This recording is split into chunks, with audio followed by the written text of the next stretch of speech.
Selamat pagi kepada semua saudara-saudari dalam Kristus Yesus. Kali ini kita akan meneruskan renungan firman tentang kebahagiaan orang yang bersedih hati bagian keempat. Sumber kita masih memetik daripada buku Menjadi Umat yang Bersukacita dalam Kerajaan Allah oleh Dr. Wong Hu King, di mana buku itu diterbitkan oleh Tiantao Publishing House Limited, Hong Kong, Desember 2022, halaman muka surat 74 ke 78. Saudara-saudari, marilah kita datang kepada Tuhan untuk berdoa bersama. Tuhan Bapa di surga, kami datang kepadamu penuh dengan kesyukuran dan kepujian. Kami sedar kami amatlah miskin dalam rohani dan kami amatlah memerlukan Tuhan, dan dalam jiwa kami sentiasa akan menghadapi sesuatu yang sukar, yang pahit, sesuatu yang malang, sesuatu yang amat menyedihkan. Tapi Tuhan, kalau kesedihan kami adalah dari segi Tuhan, dari segi Tuhan yang sihat, Tuhan akan memberkati dan memperbaharui jiwa kami dan mengkurniai kehidupan yang limpah, supaya kami dapat sentiasa menikmati kebersamaan dengan kami dari Tuhan, dan kami sentiasa akan dapat mengasihi Tuhan dan juga orang sekeliling. Semoga Tuhan memberkati semua yang menyertai dalam renungan ini, memperolehi hikmat daripada Tuhan. Dalam nama Kristus Yesus kami doa bersama. Amin. Saudara-saudari, mengubah kesedihan menjadi pujian. Mark Rick and Cobb menyatakan bahawa yang lantapan dalam Alkitab amat membantu orang yang berduka cita untuk menghadapi kesedihan hidup dan mencari ketenangan dalam roh. Dia menggunakan yang lantapan hidup maya untuk menunjukkan kepada kita bahawa di sebalik awan gerak kita dapat mentemui harapan. Bagaimana Tuhan dalam mukanya mentutupi siang dengan awan gelap. Lantapan bab 2 ayat yang pertama. Kasih setia Tuhan tidak berkesudahan dan rahmatnya tidak berakhir. Pentingnya yang lantapan. Dia menekankan yang lantapan dalam Alkitab. Mengajar umat Tuhan bagaimana mengungkapkan kesakitan hati mereka. Membawa kita dalam penyembahan dan kepercayaan yang berpusat pada Tuhan. Jika tidak ada yang lantapan, kita mungkin tidak tahu bagaimana menghadapi kesakitan. Dan kita akan terperangkap dalam kesunyian dan penderitaan hati. Yang lantapan mempimpin kita keluar dari kesedihan. Ekspresi kesedihan. Mark Roekop mengangkat yang lantapan sebagai seruan ekspresi emosional dari kesedihan. Namun yang lantapan kita tidak hanya membicarakan kesedihan, tetapi juga menjelaskan bagaimana melalui pelbagai tahap kesedihan, yang lantapan akan pernyataan iman di tengah kesedihan. Yang lantapan bukanlah kebalikan dari pujian, tetapi merupakan jarang dari keruntuhan dan kekecewaan kita kepada pujian. Ia adalah jambatan antara kesakitan dan janji. Saudara-saudari, amatlah memerlukan kita menyarukan, meluangkan perasaan yang sedih. Apabila kita datang kepada Tuhan, Tuhan akan pimpin kita untuk menikmati janji Tuhan. Walaupun kita sakit, tapi apabila kita meluangkan kesedihan kita, kita akan memperolehi pendengaran doa daripada Tuhan. 4 bahagian yang lantapan. Yang pertama, yang keluhan. Bahagian pertama dari yang lantapan adalah menyampaikan keluhan kepada Tuhan. Ini merupakan langkah awal dalam proses lantapan. Yang kedua, meluangkan kemarahan. Bahagian kedua melibatkan meluangkan kemarahan. Ini memungkinkan seseorang untuk mengekspresikan emosi yang kuat. Yang ketiga, memohon kepada Tuhan. Bahagian ketiga adalah memohon kepada Tuhan, menunjukkan kepercayaan kepada Tuhan. Ada iman dalam Tuhan. Ada percaya Tuhan dapat membantu kita dalam situasi yang sulit, yang sukar. Yang keempat, mengungkapkan kepercayaan dan pujian. Bahagian terakhir melibatkan mengungkapkan kepercayaan dan pujian kepada Tuhan, menunjukkan perubahan sikap. Saudara-saudari, menyampaikan kerohan kepada Tuhan. Yang lantaran adalah pernyataan iman daripada orang yang beriman kepada Tuhan dalam kesedihan. Ada orang yang mentekan emosi mereka dalam penderitaan. Tetapi ini bukanlah cara yang sihat.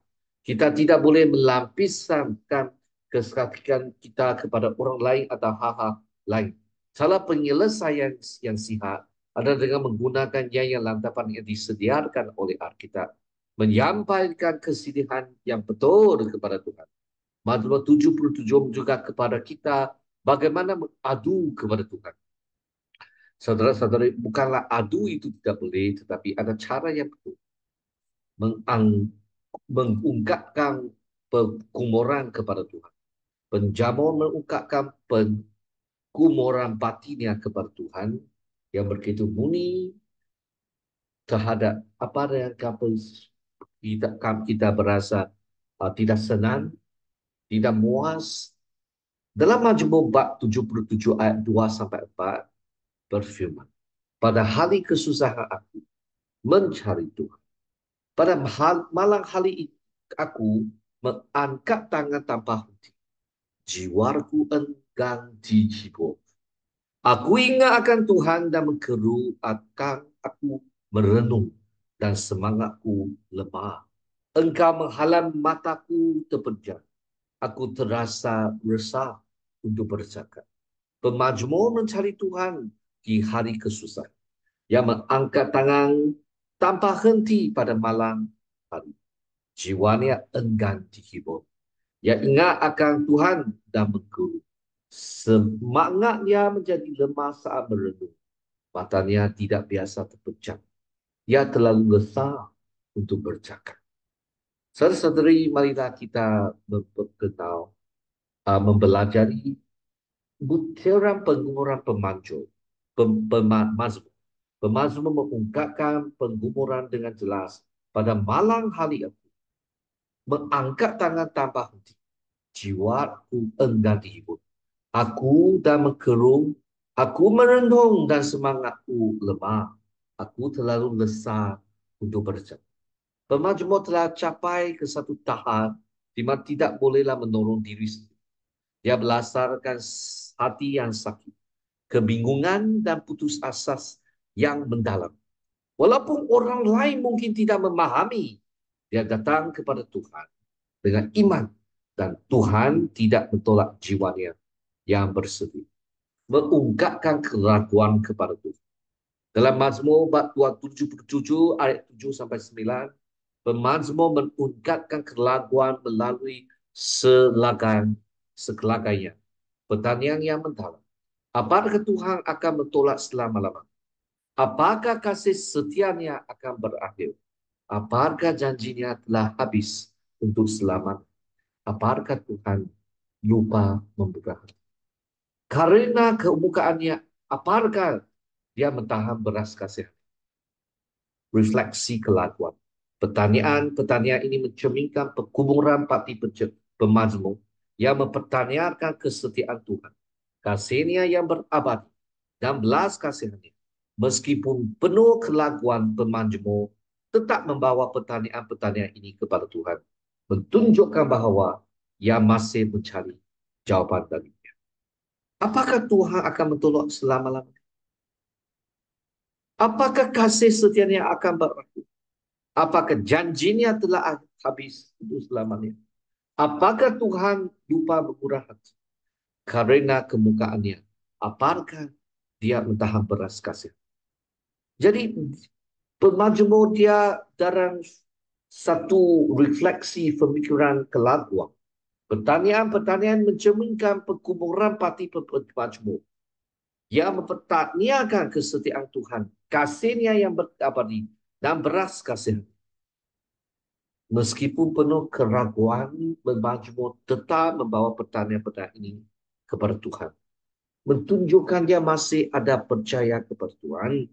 Dia masih mau Tuhan memberi jawabannya. Sebab dia senang untuk mencari. Jawapan. Pengakuan membawa transformasi. Lalu aku berkata, inilah kelemahanku, bahwa tangan kanan yang maha tinggi telah berubah. Aku akan mengingat perbuatan Tuhan, yang aku akan mengingat keajaibanmu dari zaman dahulu. Aku akan memikirkan segala pekerjaanmu dan melenungkan perbuatan-perbuatanmu. Mazmur bab 77 ayat 10 sampai ke 12. Pengakuan kelemahan diri. Inilah kelemahan. Pengakuan kuasa Tuhan, tangan kanan yang maha tinggi telah berubah. Komitmen untuk mengingatkan perbuatan Tuhan, aku akan mengingat perbuatan Tuhan. Merenungkan keajaiban Tuhan, aku akan mengingat keajaibanmu dari zaman dahulu. Memikirkan dan merenungkan pekerjaan Tuhan. Aku akan memikirkan segala pekerjaanmu dan merenungkan perbuatan-perbuatan. Menghadapi kesakitan dengan kasih karunia Tuhan. Road Emport menunjukkan bahawa yang lantapan mengajar kita bagaimana hidup. Antara kesakitan itu dan kasih karunia Tuhan. Kita harus mengingat bagaimana Tuhan telah menunjukkan kepercayaannya kepada kita di masa lalu. Kita tidak boleh membiarkan perasaan kita menutupi kebenaran Tuhan.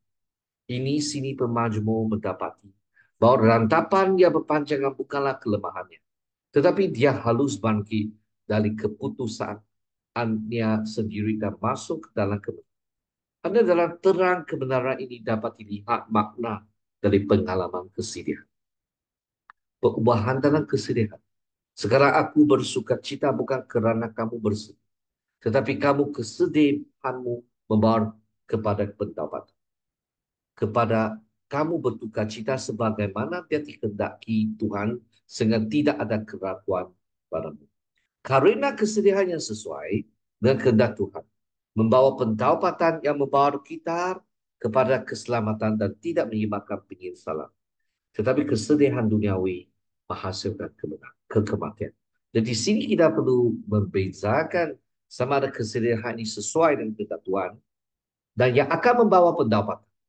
Ataupun kita punya kesedihan tidak menyebabkan penyesalan tetapi kesedihan duniawi dan menghasilkan kematian. Jadi saudara-saudara kita dapat dihiburkan sebab kita ada sedih hati yang sihat, di mana kita akan membawa betapa. Apabila kita sedih akan jiwa kita yang penuh dengan dosa, kita sedih dengan sendiri, begitu besar akibat dosa binasakan, ataupun membawa kesan yang begitu buruk, dan kita akan bersedih, dan kita bersedia untuk bertaubat di hadapan. Dua jenis kesedihan. Kesedihan menurut kehendak Tuhan, itu kesedihan rohani yang membawa seseorang menyadari kekurangan di hadapan Tuhan, mengarah pada pentaubatan dan menikmati pengalaman rahmat Tuhan. Tetapi ada satu segi, kesedihan duniawi, kemarahan tersimpan yang menjadi sia-sia, membawa kepada keputusaan dan kesedihan yang menumpukan. Di sini Paulus menyebutkan dua jenis kesedihan. Satu adalah kesedihan menurut kehendak Tuhan. Dan satu lagi kehendak duniawi. Demi juga kesedihan mempunyai dua bentuk. Satu rohani atau duniawi. Yang terakhir ini ada kemarahan yang tersimpan yang akhirnya menjadi sia-sia dan membawa kita ke putusaan. Dan kesedihan yang melumpuhkan, yang membinasakan, yang merokat, menggoyakkan kesemuanya. Namun kesedihan yang rohani adalah ketika seseorang telah mengalami kesedihan, menyedari kekurangan di hadapan Tuhan, dan melalui pentaubatan akan mengalami rahmat anugerah Tuhan yang begitu besar dan tidak ada hadnya. Jiwa menjadi tertekan saat mengingati perkara ini. Hati tetap berharap kerana kemurahan Tuhan tidak pernah berakhir. Kasih setia Tuhan tidak pernah gegar. Setiap pagi adalah baru. Besar kesediaan Tuhan. Tuhan adalah bahagianku. Oleh itu, aku berharap kepadanya. Tuhan itu baik kepada orang yang berharap kepadanya. Tuhan baik kepada orang-orang yang mencari Nia dengan tenang ini dari dalam tapan bab 3 ayat 20 ke 20. Mari kita memang percaya kepada Tuhan. Jikalau apa berlaku, kita tetap ada percaya Tuhan dan percayalah setiap hari adalah baru dan bersa kesediaan Tuhan pimpin kamu dan saya dalam hari yang baru. Dan kita akan memperolehi ketenangan dalam Tuhan. Saudara-saudari, marilah kita datang kepada Tuhan.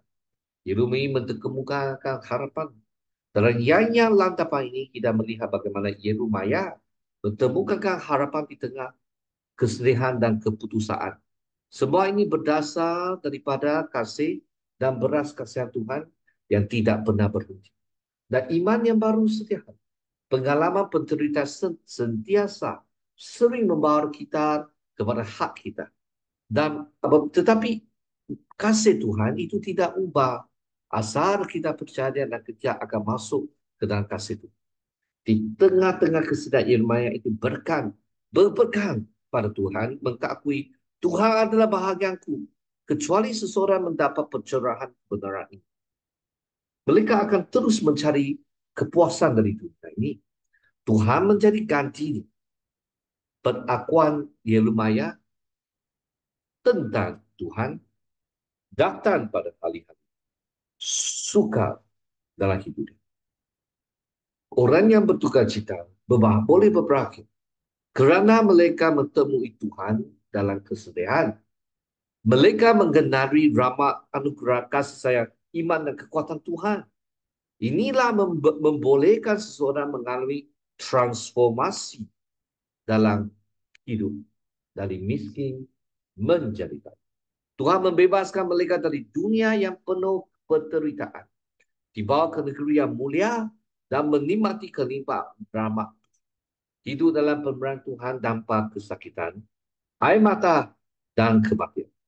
Mendengarlah firman daripada Kristus Yesus, di mana datang dari surga berfirman, berbahagialah orang yang berduka cita, karena mereka akan dihibur. Kebahagiaan kedua ini adalah peristiharan kemenangan kerajaan.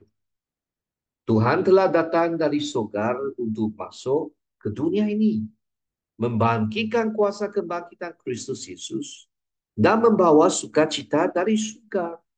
Sekali lagi mereka dapat bersukacita ini tengah-tengah penderitaan dunia. Karena kesusahan meminta ketabahan yang akhirnya membawa sukacita. Seperti yang dicatatkan dalam Yakobus bab 1 ayat 2 sampai 3. Kegembiraan adalah kata terakhir. Bruce K. Walker ketika menjelaskan tentang nyanyian lantapan menunjukkan bahawa kegembiraan adalah kata terakhir.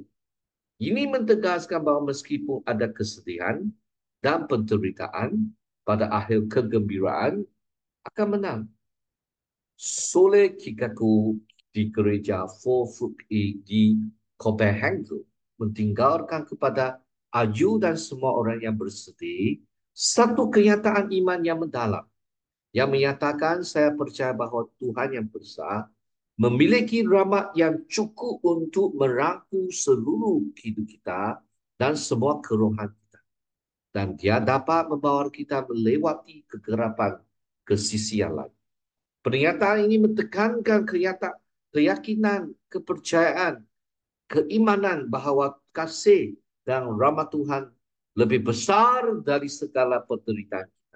Maka dalam kegelapan terdalam, ada harapan bahawa Tuhan akan membimbing kita menuju jalan. Jadi di sini ada satu berlaku Roh Kudus. Biarkan anak Tuhan datang dengan Roh Kudus dan kasih memenuhi hati kamu, membuat jiwa kamu puas. Biarkan dia memikul semua beban kamu, memberi kamu Roh Kudus yang penuh kedamaian, turun dalam hidup kamu, menjadi kamu sempurna. Angkat suara dan nyanyi pujian. Biarkan hatimu dipenuhi sukacita. Angkat tangan dengan sukarela melayani namanya. Biarkan kesedihan menghancurkan hati. Biarkan penderitaan diserahkan kepadanya. Kamu akan menyandang namanya. Masuk ke dalam kehidupan yang kekal. Yesus, Tuhan Yesus, datang dan penuhilah kami. Yesus, Tuhan Yesus, datang dan penuhilah kami. Mari kita berdoa bersama. Tuhan Bapa di surga, puji syukur atas karunia dan kebesaran kesetiaan Tuhan. Kami dalam situasi yang amat sukar dan menyedihkan, tetapi Tuhan tetap ialah pengharapan kami. Tuhan Bapa di surga, bantulah kami menemui Tuhan dalam kesedihan, supaya kami tahu bagaimana kita boleh ada kehidupan yang bersedih hati, yang sihat. Demi kebaikan rohani, demi kebaikan menjadi lebih besar seorang berkat kepada orang sekeliling kami. Dengan nama Kristus Yesus kami meminta dan berdoa. Amin. Saudara-saudari, marilah kita meneruskan renungan firman pada hari esok dan semoga Tuhan memberkati kami.